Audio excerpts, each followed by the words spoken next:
How many cards have sold for more than $1 million? So this comment, as I said, this person said, the sports card market in total doesn't equal $1 million, and we know that's not true because of this one card. We have a big show this week, and I am so excited to bring it to you. I'm talking about how big the whole hobby is. That's right. From soup to nuts, how big is this hobby? How big is the market? But before we get into that this week, I want to tease what we're going to do for the next 2 weeks, and that is this show is kind of doing some series. So here we go. Next week, we're going to do not buy any cards before you do this. That's right. We're going to talk about the selling apparatus that you need to set up in order to be successful in this hobby. So don't miss next week. And then the following week, we're going to go into how hard it is to actually be a dealer at a card show. I know a lot of people are asking those questions. So those are the next 2 weeks. Before we get into this week's episode, this is the question that I want you to answer in the comments below. What is your most valuable card in your PC? That's right. Tell me which is the card that you have in your PC right now that is worth the most amount of money. Cue the intro. Sports show every Friday, hot take, what's the market, behind the scenes from the car shows to the streets. There's only one show, there's only one show I wanna watch, EDI Sports Show every Friday. Welcome back to EDI Sports Show. I am your host, Doc Schwartz, and I want to thank everybody for joining me this week. We have a huge show for you, and this has to do with how big the sports card market actually is. Yes, like how big is it? Like, is it $1 million? Is it $10 million? Is it $1 billion? And the reason that I decided to look into this question is because of this comment right here. That's right. This person basically said, all the cards in the world don't equal $1 million. Now, I know that that's not true. You know that's not true, but I figured, you know what? That actually is a very good point. Even though people make comments that don't make any sense, it doesn't mean that the comments aren't good because it sparks conversation. So that's what I want to do this week, is take a look at how big the sports card market actually is, and let's get into it. So first, I want to say thank you to everyone that subscribed. Yes, we are close to 2,000 subscribers. We're inching each day to 2,000, so we're getting there. If you have shared this show on social media, I want to thank you for doing so. I appreciate it, and everything that you do to help the channel obviously helps it get out there into the world.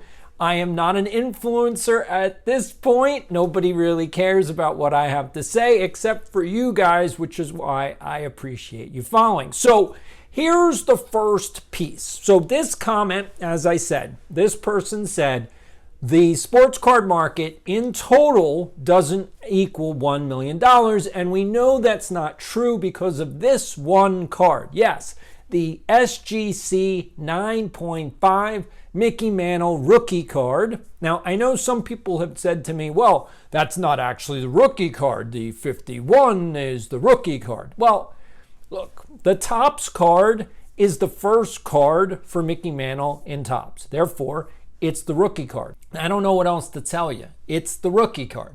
So that's the point. Now, the 9.5 recently sold for $11.5 million. Now, what I want everyone to understand is I've argued that I don't think it's worth 11.5 anymore. In fact, I think the market's come down, and I think that card is worth about $10 million. Now, still, that's $10 million, and this comment is wrong, which means that how much is the sports card market actually worth? Like in total, like how much are all of these cards adding up to? So like if you wanted to buy every card in the market, how much would you need? And that's the question, is how much money is the sports card market? Like how big is it? So one of the first things I want to do is go, okay, if the 9.5 SGC 1952 Topps Mickey Mantle card is worth let's say $10 million. I know it sold for 11.5. I think it's worth 10. Well, what's the PSA 10 worth? There's a bias in the hobby. I want to make this very, very clear. There's a bias in the hobby towards PSA rather than SGC. SGC is a much smaller company than PSA. PSA is like the behemoth of the hobby.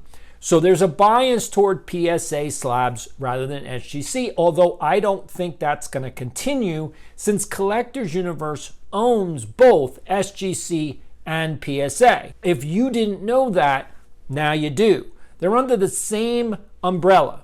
SGC and PSA are the same company. Okay, they're no different. They run separately, but they're the same company. They're under the same brand.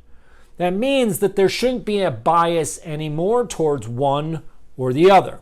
You shouldn't have a bias because they're the same, which means that the PSA 10 should be worth more than the SGC 9. The question is how much more? Now, if I were being fair, again, honesty is what I do, but if I were being fair, then I would say if the SGC 9, that I think is only worth $10 million, that the PSA 10 should be worth anywhere between $15 to $20 million. That would be fair. Now, I know the bias is actually going to be more towards the 20 million mark. Why? Because that's the bias. Do I think that that bias is justified?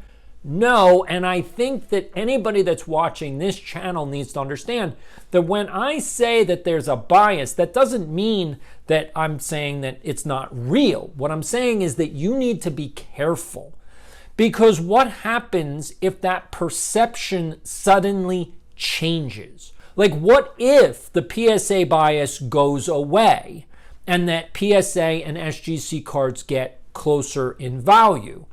That's what you need to understand. And that's why this question as to how big the sports card market really is important to know, because some of it is based on perception. Yes, that PSA slabs are worth X amount of dollars, that SGC slabs are not worth X amount of dollars, and that ungraded cards are not worth X amount of dollars.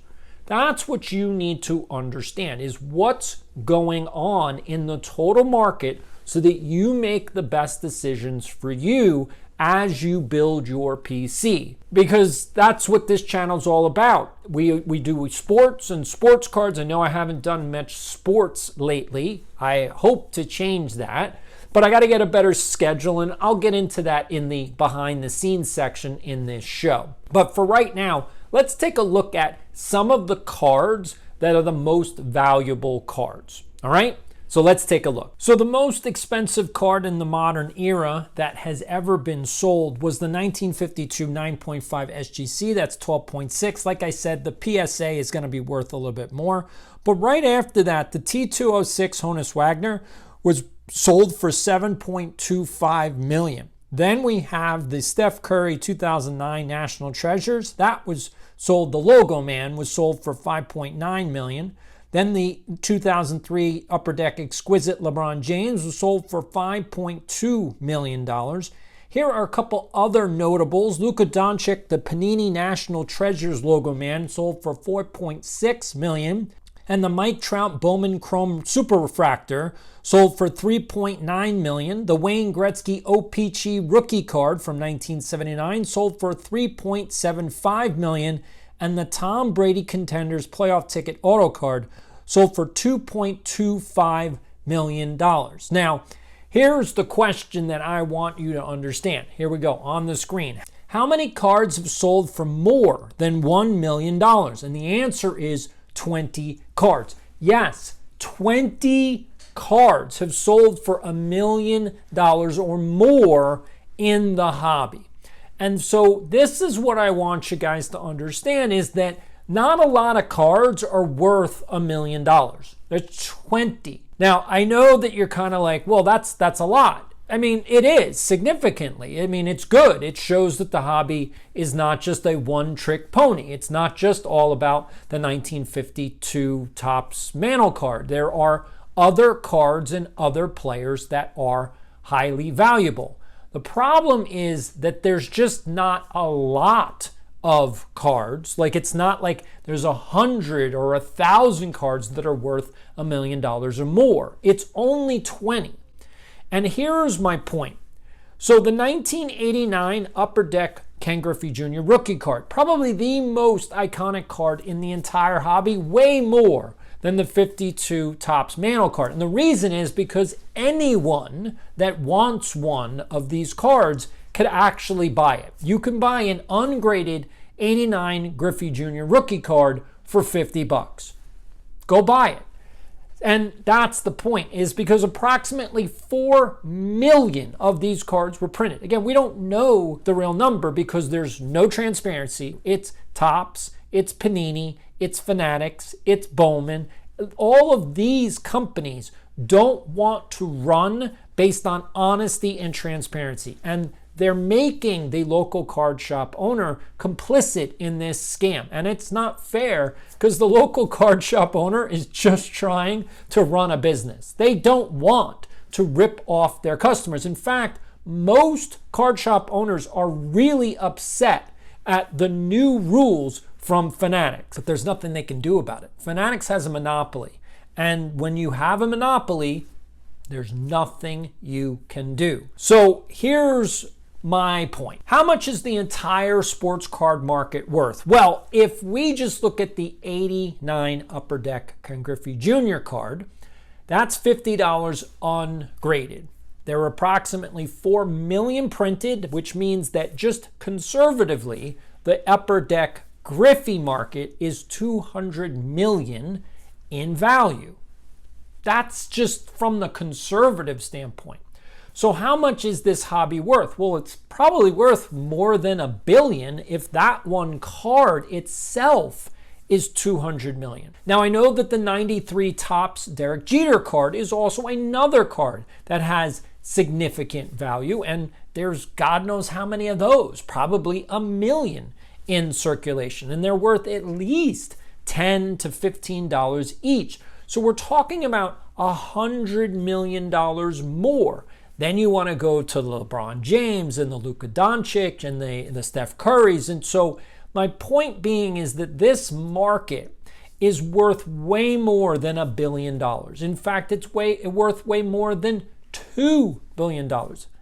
I would venture to say that probably the entire sports card market is probably about $50 billion in value. Now, that has come down because unfortunately, when I was doing research on this list, like, well, how much are these cards worth? All we know is what the sale price is. We don't actually know what the real value is. Like I said, I've argued that the 1952 SGC 9.5 that sold for $12.6 million is only worth about 10. So that's $2.5 million down. So how much was the sports card market worth during the pandemic? Probably $100 billion. What's it worth now? $50 billion. Because we've lost a lot of value. Now, that doesn't mean it went to zero. And that's what I want everyone to understand, is that when I say the sports card market is going down, I'm saying it's going down, but it's not going to zero.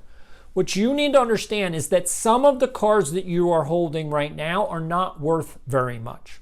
Maybe a dime, maybe a quarter. That's it. Yes, a dime or a quarter. You think they're worth $5, but they're not, because you can't sell them for $5. And I know that a lot of people are getting upset with a lot of the comments that I make on this channel, and that's absolutely your right to get upset over them. I don't understand why you get upset. Look, if you don't agree with what I'm saying, don't agree. Put it down in the comments. I don't agree, Doc, with what you're saying, and here's why. Go ahead, lay out your arguments. Do the research, lay it out, say, no, I don't agree, and here's why. And here's the evidence that I found. If you could write that in the comments, we are moving in the right direction. This is a card hoarder nation. You and me are part of Card Hoarder Nation. The reason is because we are both hoarders. I had 8 million cards. I don't know how many cards you have. Do you want to tell me? Put it down in the comments below. How many cards do you have in your hoard? I would love to know. And if any one of you want to come on this show and show me some of your hoard, we could go through the cards that you have that are worth money, and then we could go through the cards that are worth nothing. Because so that you know, oh man, I'm saving a lot of stuff for no reason. Now that doesn't mean that you shouldn't save stuff that's got no value. Like I've said before, last week, I've got a license plate right there. That's from the Atlanta Braves. 1993, I bought it. It is not worth anything except that it's worth something to me. It's got sentimental value. I covered the Atlanta Braves in spring training in 1993 for 2 weeks. I got mentored by Peter Gammons from ESPN. Trust me, was the time of my life when you're a teenager. I was 19, 20 years old in Florida covering a Major League Baseball team as a reporter in college. I can't believe that I'm here on the same stage as John Smoltz and Tom Glavine and Greg Maddux and Steve Avery and Ryan Klesko. I mean, I was sitting there during batting practice and Ryan Klesko is singing Chronic. I know what you're saying. What? What is that? What? Yeah. Snoop Dogg, Dr. Dre, Ryan Klesko is singing Chronic to me. Yeah. During batting practice, because that's the music he listened to. That was the music I listened to way back in the 90s. So we were all having a great time. We're sitting there in the sunshine because it's Florida in February. And again, I went to school up in Boston where it was freezing cold. So I was very happy to be sent down to spring training for 2 weeks to cover the Atlanta Braves. Nothing I would have loved more than to do that. So I covered all of these teams and these players, and I talked to them, and I got to interview them and get a deep dive into Major League Baseball. Again, it's just something that I did. So that license plate that's right there isn't worth anything. Maybe $5. Maybe someone would pay $5 for it, but I'm not selling it. There's no point to selling it. I'm keeping it for me. You guys need to start figuring out the cards that you want to keep. Go through all of your cards, okay? Go through them and start putting aside the stuff you want to keep, the stuff that means something to you. Don't save something just because it's valuable. Save it because it's meaningful. Put aside, after you do that, after you take away all of the stuff you want to keep, put it all in a box, okay? Literally, put it in a box. And once you do that, then go through all the other cards and separate the cards that are really valuable. Then sell those cards. You don't need to hold on to the most valuable cards. You should only hold on to the cards that you care about. Sell the valuable cards, get the money, and then go buy stuff that you care about.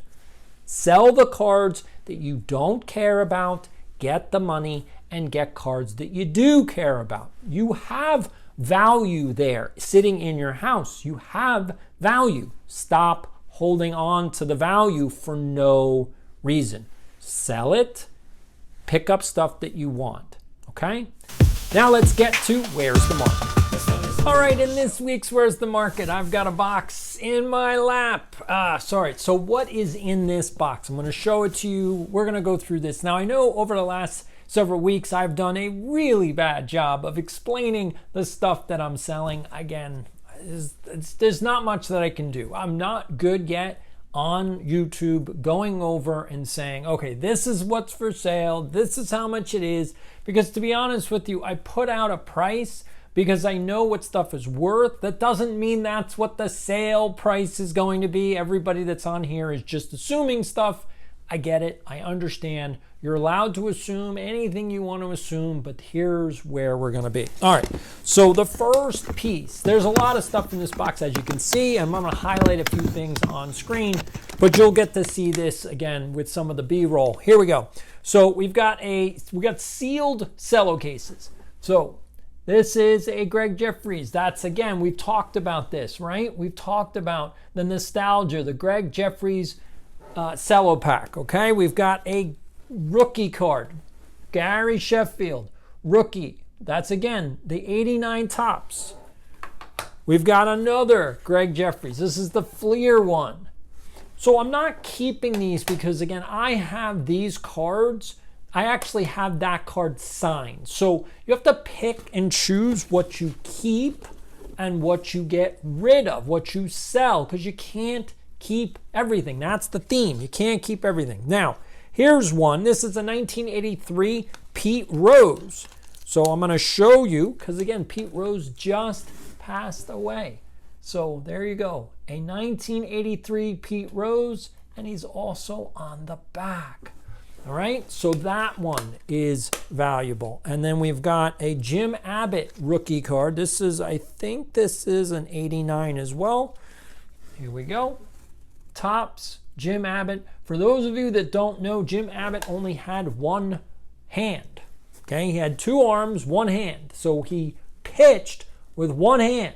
Again, the most successful disabled baseball player ever. Incredible athlete, an incredible pitcher. So, again, amazing.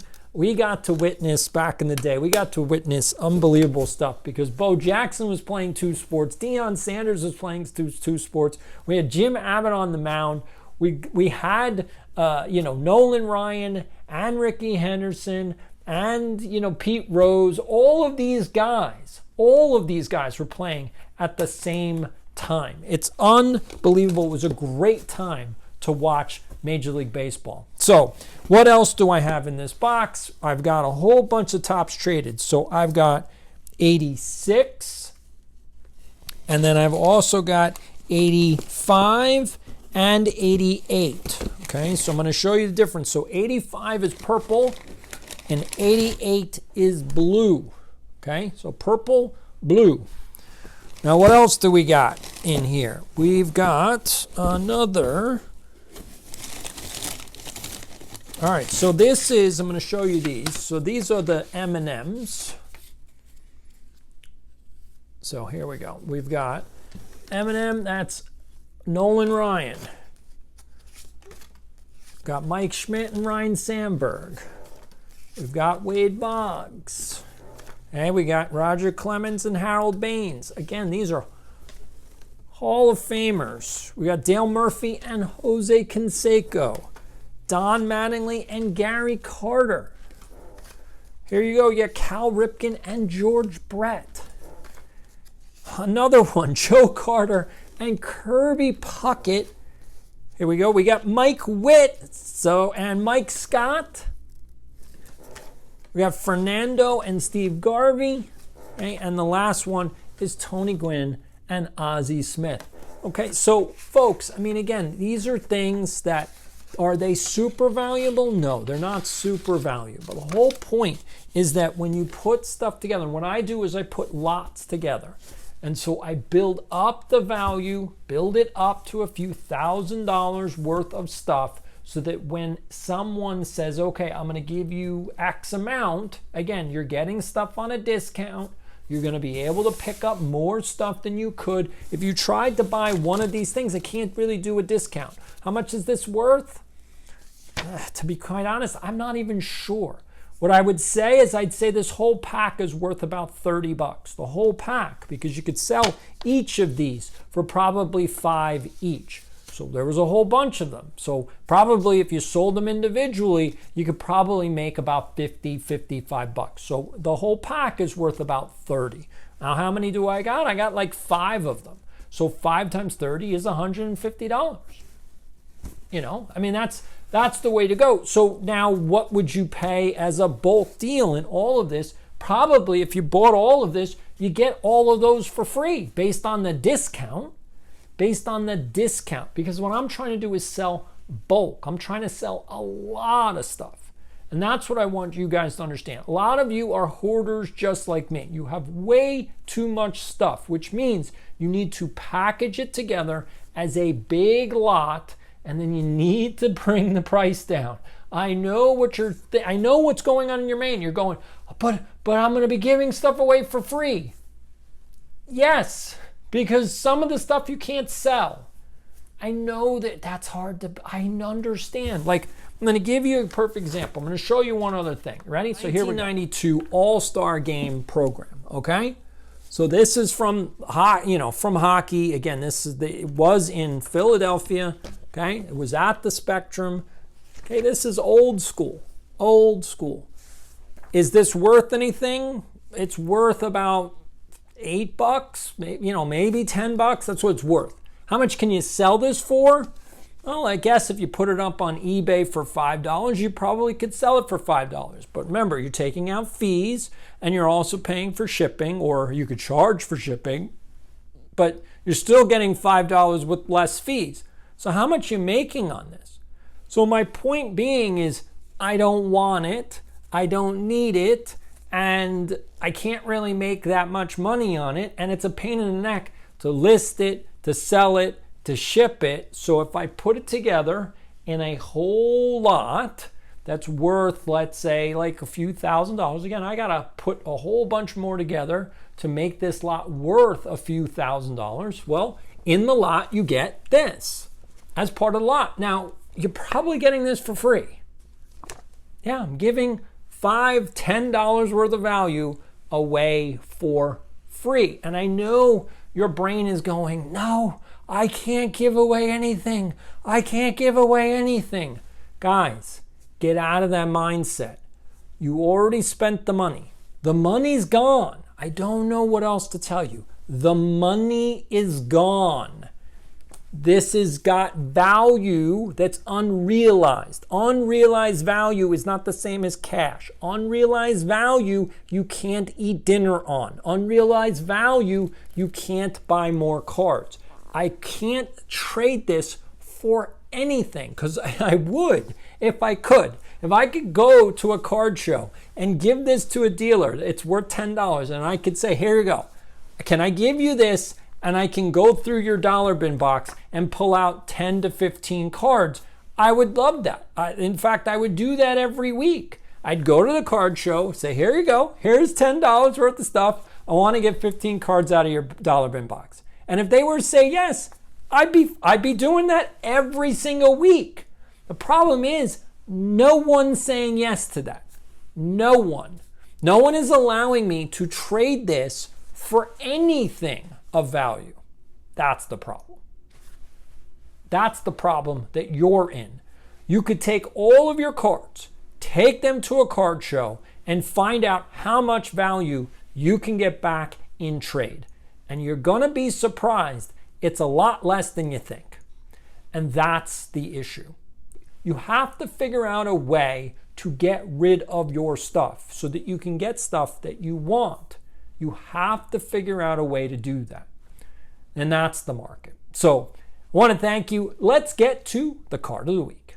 This week's card of the week is the 1958 Topps Jim Brown card. Jim Brown played 9 seasons for the Cleveland Browns from 1957 to 1965. The Hall of Famer was an 8-time Pro Bowler, 1957 AP Rookie of the Year, and a 3-time MVP. Hello folks, and welcome to the behind the scenes portion of the show. I am always wondering, what the heck am I going to talk about behind the scenes? And this week I just decided, you know what? I should talk about my schedule and kind of like where this channel is going and what I'm doing. When I started this channel 2 years ago, I had no idea that I would be able to get to 2,000 subscribers again. Thank everybody for hitting the subscribe button and the notification bell, because you are following this channel. My goal is to try to be able to do videos on both sports and sports cards. That's why if you go to the beginning of the, to the main page of this channel, it says the Sports and Sports Card Variety channel, and that's exactly what I want to do. Problem is that this show right now takes a lot of time to put together. It takes at least 2 days to do the recording, and then the editing, and then the uploading to do. Sometimes it takes up to 3 days to do the show, and so that's kind of the problem right now. I'm trying to figure out a way to actually produce this show in less time so that I can then spend more time on doing videos of other things. Now, here's what I'm going to say. For anybody that's actually listening at this point, I don't know how many people go through every single section, so please let me know, go on DM, go to EDI Sports Cards over at X or on Instagram. Tell me, how many different sections do you listen to? Let me know on DM, because I don't know. I mean, I can see that some people watch all of it, but I can't tell how many because YouTube only gives me percentages. So my videos are getting around 1,000 to 1,500 views per episode. So I don't know, a few hundred people are watching at this point. But here's my question to you.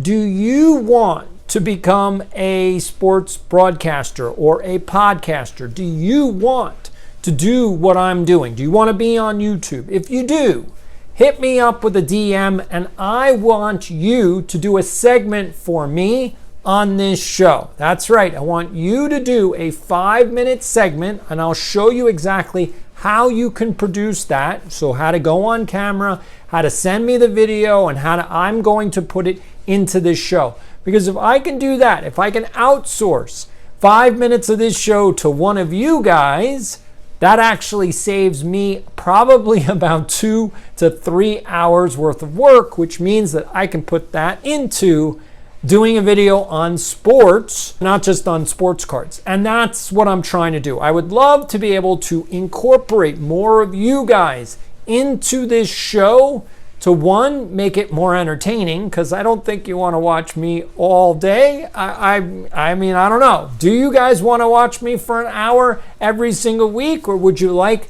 to have it broken up into segments where one of you guys contribute to this show? That's it. That's behind the scenes. I want to thank you. Let's get to your viewer comments.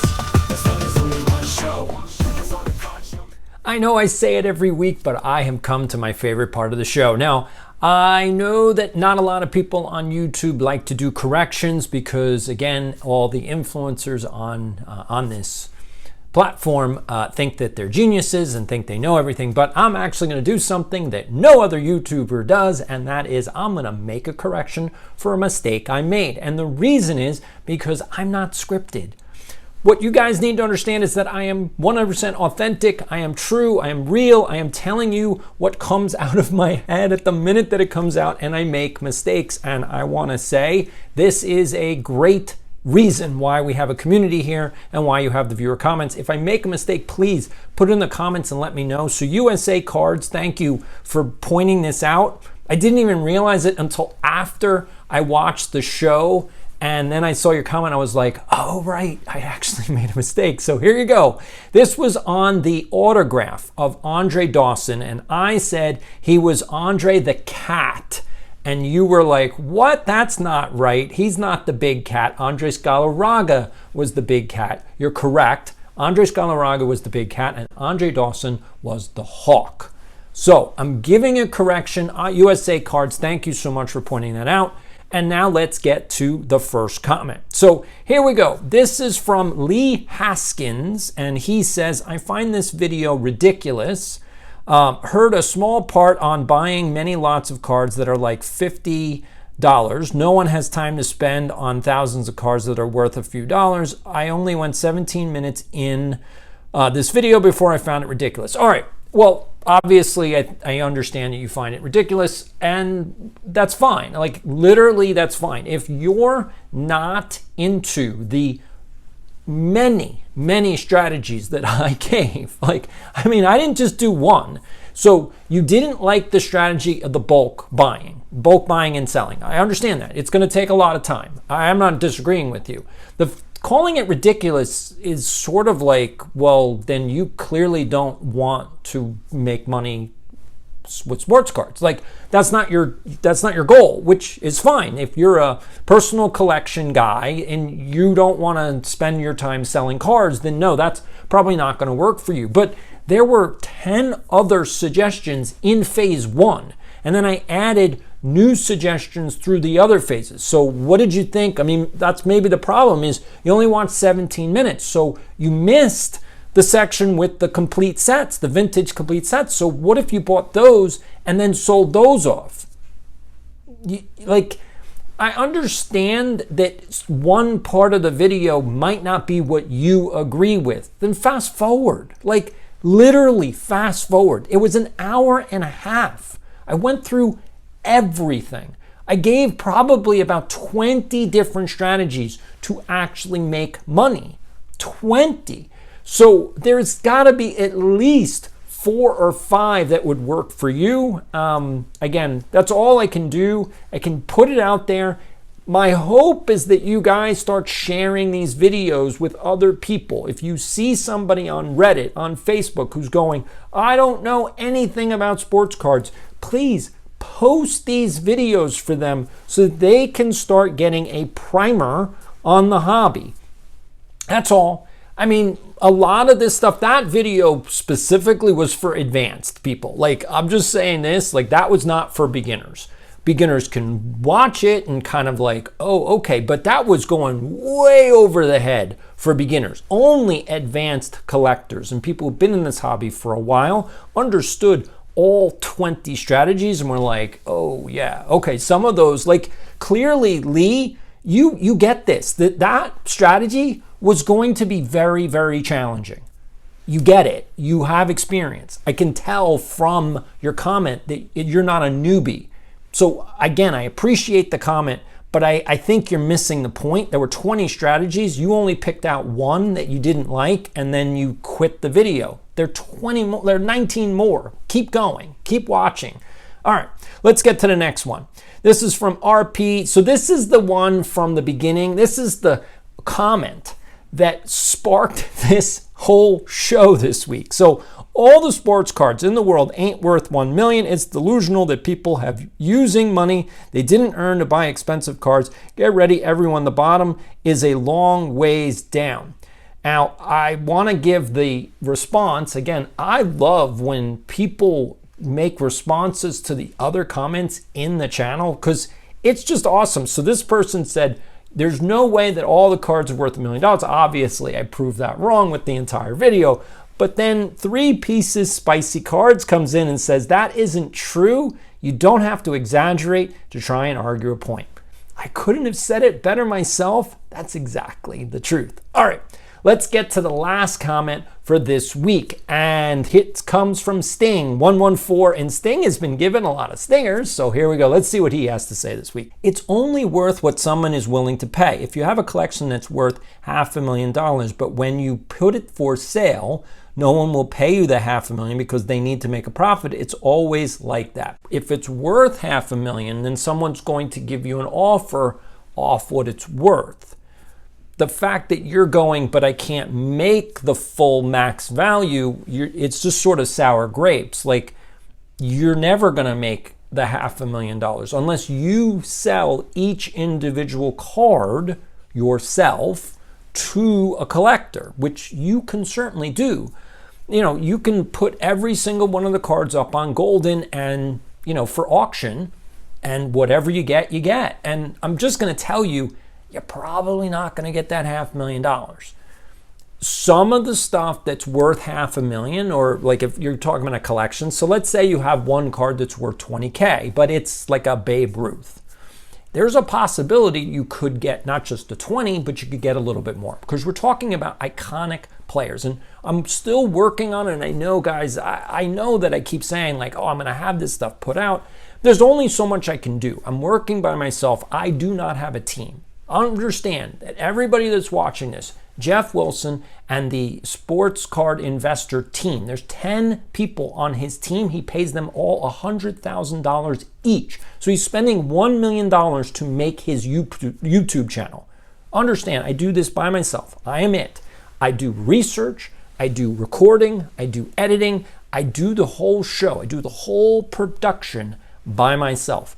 So everything you're seeing is from my decades worth of experience in television and in film and working for ESPN. And I used to produce shows for ESPN and ABC Sports. So I have an understanding as to what it's supposed to look like and how you're supposed to build a show. That's how I've gotten to 2,000 subscribers with no team. No team. So I understand the mechanics of what I need to do. Now, obviously, with no team means my editing isn't the best, my recording isn't the best, my background, like everything is done sort of on bare bones. Hopefully you guys realize that I'm doing everything. Like, the more that you watch this show, you're getting sort of like, I make it look as professional as possible, but I think you're seeing the cracks of like, this guy isn't all, like, he's not polished. I don't have a set.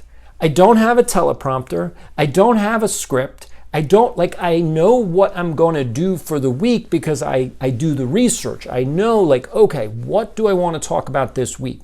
And so I put in time to think about these episodes. I put in time to think about this show. What should I deliver to you guys? Now, the comments are huge because, again, as I said, this particular week's episode was sponsored or inspired by a comment from you guys. And that's the whole point and beauty of the comment section. That's why I love the viewer comments, because even though, again, sometimes some of you make comments that make me go, what are you talking about? Like, I get it. A lot of you have had a rough time.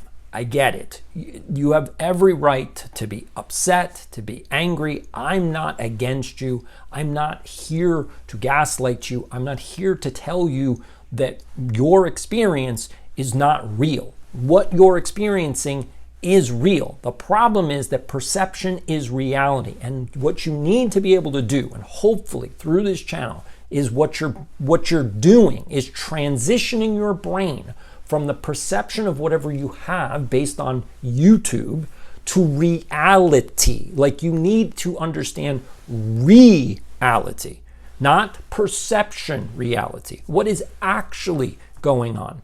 And I know you're kind of like, well, why do you are the arbiter of truth? I'm not the arbiter of truth. Like, I just cut through the BS. I don't get manipulated as much as other people get manipulated. Now, that doesn't mean that I don't get manipulated. Of course I do. I'm a human being. I'm just like you guys. Yes, when I see fancy things, I'm like, oh, during the pandemic, I got caught up in it. Absolutely. Did I overpay for cards? Absolutely. Absolutely. I overpaid for a Jacob deGrom auto. 100%. Sometimes it's just you get caught up in it and it happens. Now, understand though, and here's what I want you guys to understand, and this is what I'm going to leave you with, the final thoughts, okay? You can overpay for cards. I talked about this. I had a whole video on that. I overpaid for a Doc Gooden auto. I overpaid $5. It's not that big a deal. I overpaid for a Jacob deGrom auto. I overpaid double what it's worth. And I'm not even going to go into how much I paid for it because it's embarrassing. I'm going to tell you, I'm embarrassed. But I don't spend thousands and thousands of dollars a year on sports cards. Not only that, but behind the scenes, and I haven't showed you these things because, it's not that interesting, but I have a spreadsheet of basically my P&L for the year. And for anybody that's not a business person, a P&L means profits and loss. So I have all of my sales on one side and I have all of my purchases on another side. And I track them per year. And my point is that I always need my sales to be over my purchases. And the only way I do that is that I set a budget based on the money that I had from last year. So that's my budget. So for one, I can't spend more than that no matter what, unless my sales go up, and that adds to what I can spend. And so I never spend more than I make. I never spend more than I make. And that's what you need to understand. I never spend more than I make. So I'm never in a hole. I'm always working from a surplus. I'm always ahead of the game. And that's what I want all of you to start doing, is stop working from a deficit. Stop spending money that you don't have.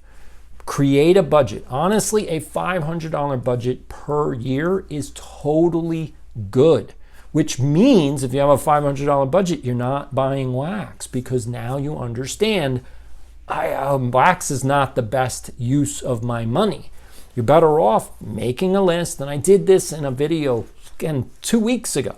Make a list, do the research, figure out how much they're all worth, and then go and see, can I buy all of these cards for $500? I promise you that if you just do the 2024 set list and you put down all the cards you want from that set, it's going to cost you less than $500. Again, I understand that some of you are just obsessed with one-on-ones and you're obsessed with the rookie patch autos and you're obsessed. I get it. I understand. But why do you want those cards? Just because they're really valuable? Do you even like those players? Do you even like those teams? Sports cards is supposed to be another extension of fandom. Fandom. So what are you actually a fan of? I got banners over here, all right? And everybody sees those banners. I put them up. I thank you all. This is what I'm trying to do, is every week I'm trying to make my background, my set, my everything get better week by week. I have stuff that I have kept because I am a collector. I am. But I don't want to be a hoarder. I don't want you to be a hoarder. I want you to be a collector first. You can buy and sell cards. When I first started this channel, it was ADI Sports Cards, buying, selling, and collecting. That's what it was all about, buying, selling, and collecting. Because that's the hobby, is buying and selling cards, and then you collect what you like. You keep what you like. You're not supposed to hold on to everything. You're supposed to sell most of the things you buy. So if you're going to think about it that way and be like, okay, I'm going to sell most of the stuff I buy, then you're not going to overspend on most of the stuff you buy. And that's the mindset that you need to have. If you have that mindset, you won't get ripped off. You won't lose as much money as you're losing. I want to thank everybody for putting down, and maybe I'll do this next week, a lot of people put down the cars that they lost the most money on. Again, I want to thank everybody for making comments. I want to thank you for joining. We're going to do next week, and so here you go. This is what I want to say for next week. We talk about selling, and we talk about how do you actually make money in the hobby. And what I'm going to do next week is I'm going to actually go into the selling process. How can you actually sell cards? What do you need to do? What is the precursor? How do you use social media? How do you build this selling apparatus? Because if you can't sell your cards, it's going to be very hard to stay in the hobby for a long time. It's going to be hard. So if you're not going to be behind a dealer table, which I recommend everybody do, at least once, everyone should get behind a dealer table. Now, before you do that, you really should know what you need. What's the kind of inventory you need in order to be a dealer? Because right now, I cannot be a dealer. I don't have enough inventory to be a dealer. And you believe that? I started with 8 million cards, and now I don't have enough stuff to actually be a dealer because my stuff is so random. Anyway, I want to thank everybody for joining me. I will see you next week. We have a great show. This is Doc saying, have a great weekend.